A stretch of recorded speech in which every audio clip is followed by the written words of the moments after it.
Hello everyone. So welcome to 101 Ways to Die. Now for a start, options menu. I mean, give me something here because this text is god-awful. You can localize it into a bunch of different a few different languages, mostly European and English.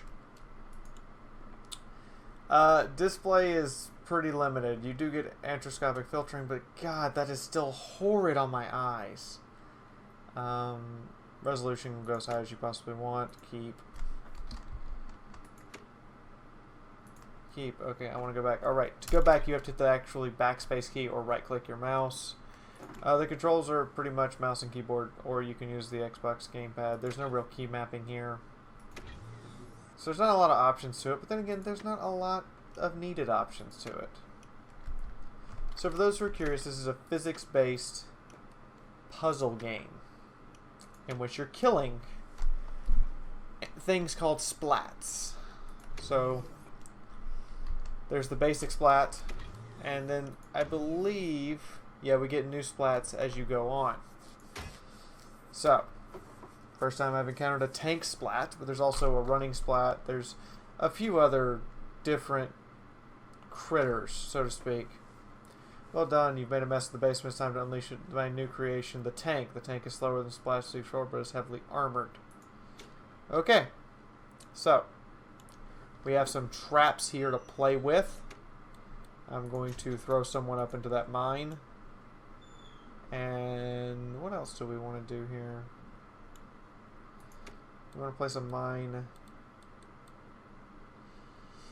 here, I think, and another one here, and a slip and slide there. So let's try this out. As you can see, the game actually has a very slow pace, but we can speed it up drastically. And each of the traps are either single use or multi-use. If they have a heart next to them, they're multi-use. Well, I killed him, but I don't think this is going to kill the tank splat. And he blows up.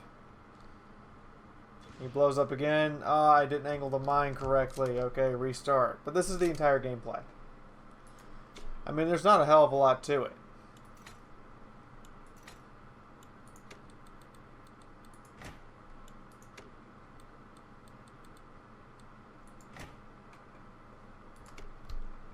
And it's just a trial and error type of game. You move your traps around, you adjust how things are, how they work in order to try to get dead splats, which are basically Frankenstein-esque monsters. Well, he's dead. As you can see, you get points based upon how much of a difficult you make their journey and based upon getting combos. Oh, that did not work. Okay, I see what I need to do now, why it gave me that extra mine. So we're going to take up these two mines. We're going to place a mine here. Place a mine. Can I place it on top of there? No. Okay, I need to get enough propellant to basically catapult his ass all the way up there, and I think I might have just screwed that up a little bit. We're gonna find out here shortly. But there's a lot of different traps, I'll give it that. It's very creative in how you kill these guys. Like that. I don't think that other mine's gonna do anything. We'll find out. Nope. Okay.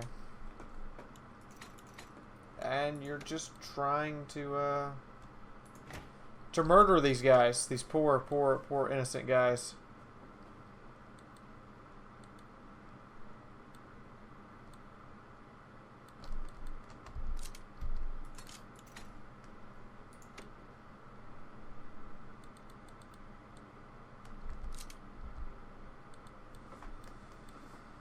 I wonder if I put some velocity behind him, if he'll go into the lava pit as planned.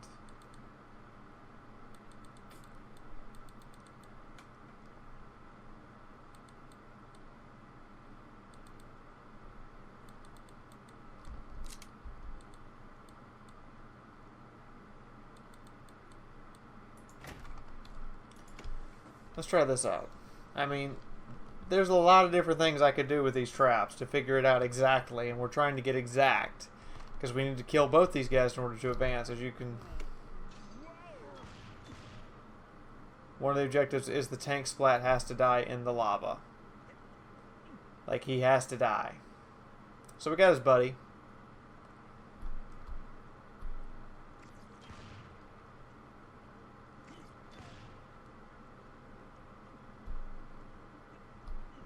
Okay, that kind of worked.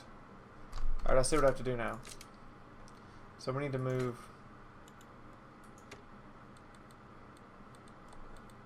that mine up to here. Let's see if this works out. This should do it. Should being the key optimal word. I have no idea if it will or if it won't. But there's not just little passive traps. There are environmental hazards as well, as you can see from the lava. And there are also active traps. Things that you have to activate on your own, such as cannons and bombs. I aimed that too high. Okay. So, you get placed right there. And this should do it in theory. I mean, it's entertaining. For someone who likes to make a grand plan and then see it play out, for someone who likes to play with physics, yeah, this is entertaining. But for watching it purposes, not really super entertaining. And for most of us who prefer a more active player, well, that sucked. It's not all there for us.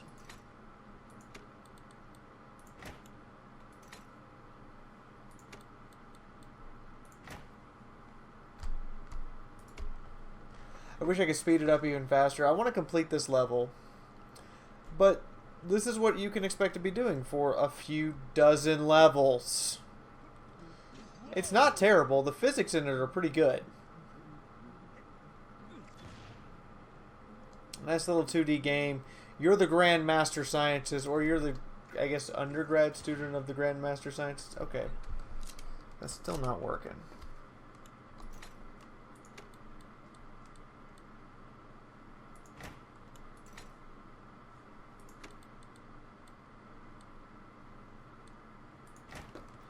Kind of get this really precise on to get it in there, and the tank splat has to die for me to pass this.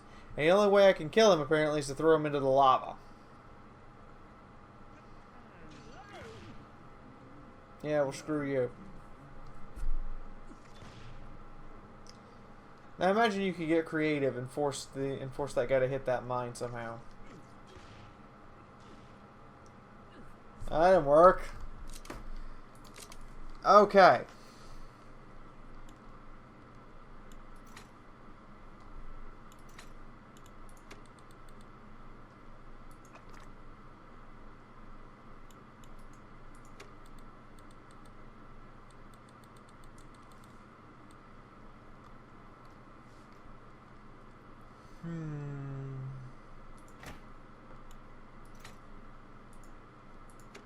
Yes, this isn't very entertaining for me because, I mean, once I've placed the traps, it's just wait and see what happens. That's my... And unless you have some active traps to use, which I'm hoping to show you. If I can't finish this level, I can't finish it. Just flat out. Oh, he is so dead. Yes, yes, yes. Excellent, excellent, excellent. Blow up. There we go. Got it. Finally. And you get an instant replay of what happened at the end. Minefield. So, let's see. Tools. Do I have any active traps for this one? Bumpers. Do I have any active? Okay. Let's go back. Go back into the basement. Active, active, or only passive? Looks like all passive. As you can see, the levels get very, very complicated very quickly. You know what? This looks like an active. Yeah, I got 3 cannons.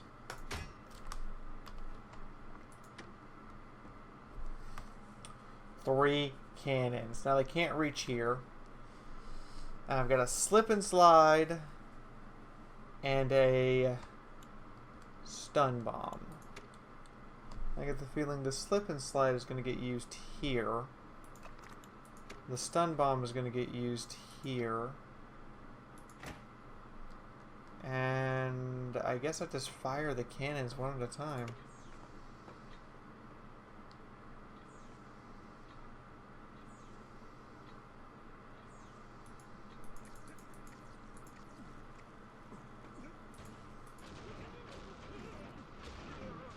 Oh, so it's a big timing thing because that bomb has to activate everything.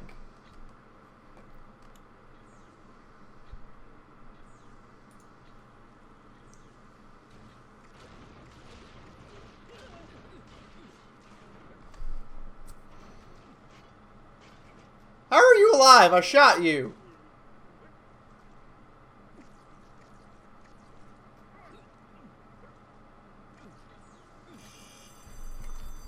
Okay, so it's an even bigger timing because I have to get them to hit the spikes when they get hit by the cannon.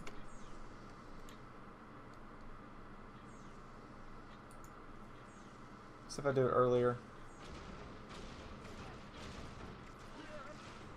That got it. Everybody's dead. And that's what you're trying to do here. This is all you're trying to do. Is murder them in the most creative ways possible. And they're tough little bastards.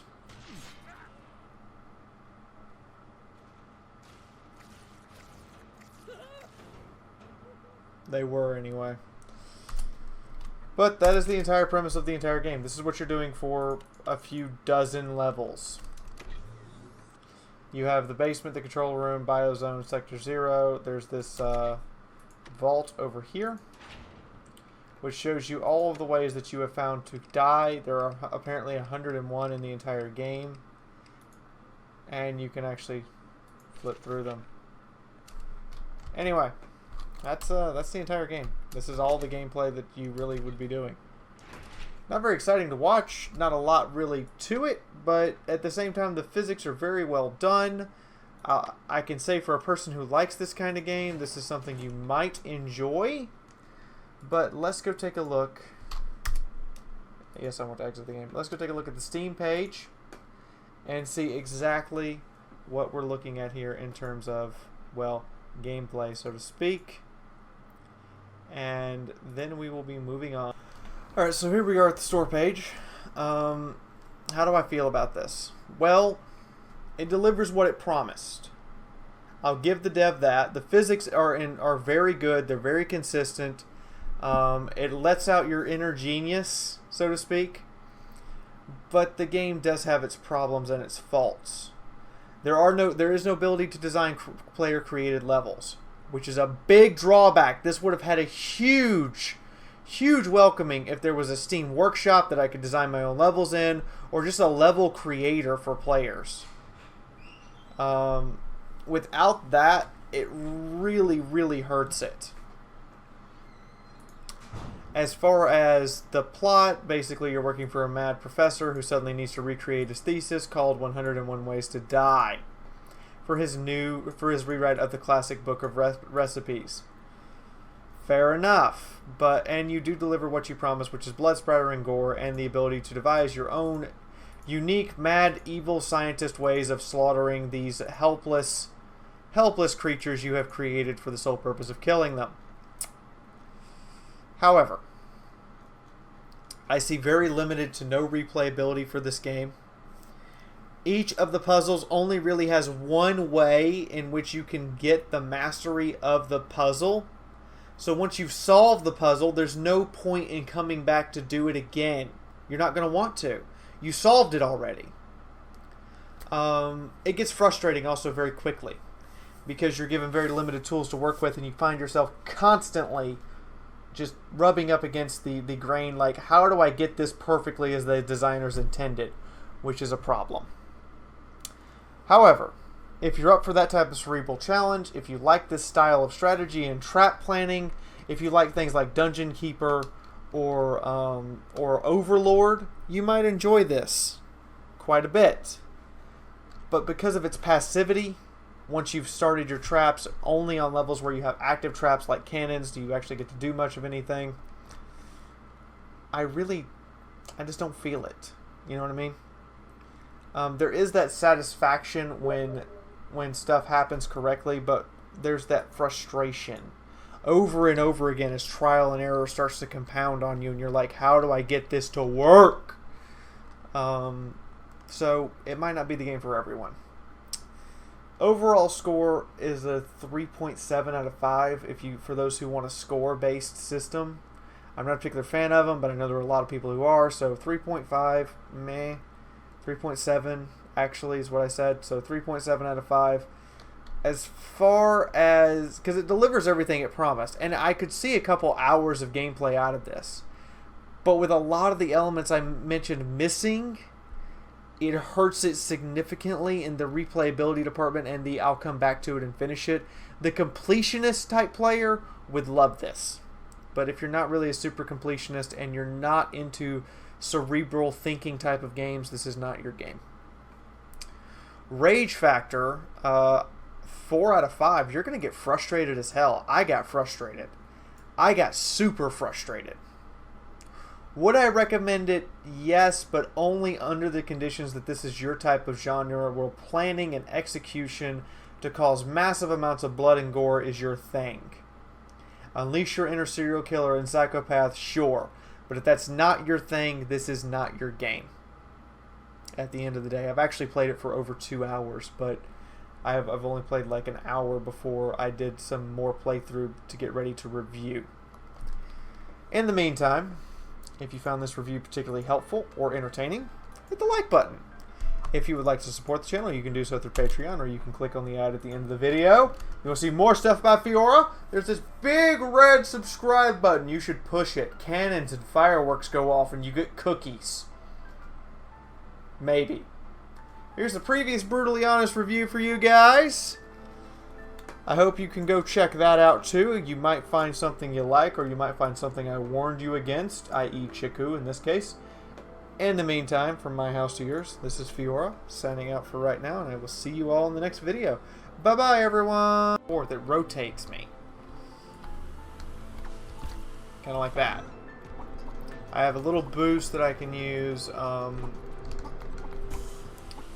I can usually take more than a single hit. Oh, and I can fly towards the ground should I be upside down and flap. The flapping is imprecise in a good way. I mean, if you're expecting precision controls, no. See here, I'll show you this. See, when I'm just doing it every once in a while, I get this amount. But when I start doing it repeatedly, I fly faster and I have pissed off the bees. Who will eat you?